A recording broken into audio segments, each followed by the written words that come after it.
2026 मकर संक्रांत आणि एकादशी एकत्र. हळदी कुंकू कालावधी किती दिवसांचा? मकर संक्रांतीचा सण हा वर्षातील पहिला उत्सव असतो. या दिवसाचे महत्त्व देखील अधिक आहे. सूर्य मकर राशीत प्रवेश करतो या दिवसाला मकर संक्रांतीचा उत्सव साजरा करतात.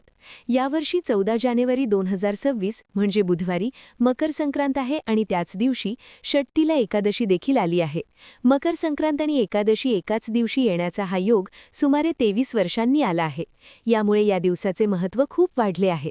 मकर संक्रांतीला सूर्यदेवाची पूजा केली जाते आणि एकादशीला भगवान विष्णूंची पूजा होते.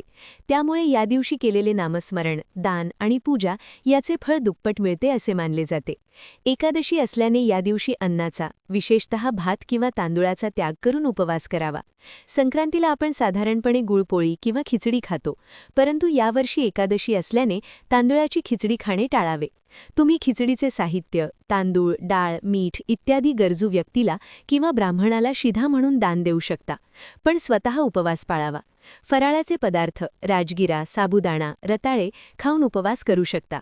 बुधवारी 14 जानेवारी रोजी दुपारी 3:13 आणि या पुण्यकाळाची समाप्ती होणार आहे सायंकाळी 5:45 तब्बल 2 तास 32 मिनिटाचा कालावधी पुण्यकाळ असणार आहे.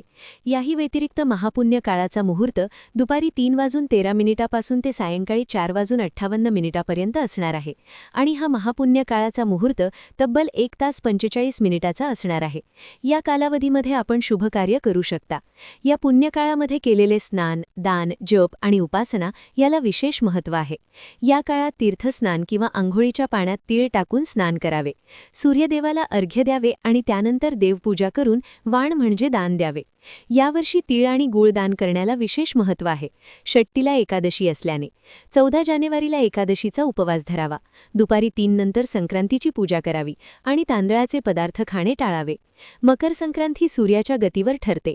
इंग्रजी तारखेनुसार 14 किंवा 15 जानेवारी, तर रथसप्तमी ही तिथीवर म्हणजे माघ शुद्ध सप्तमीवर ठरते.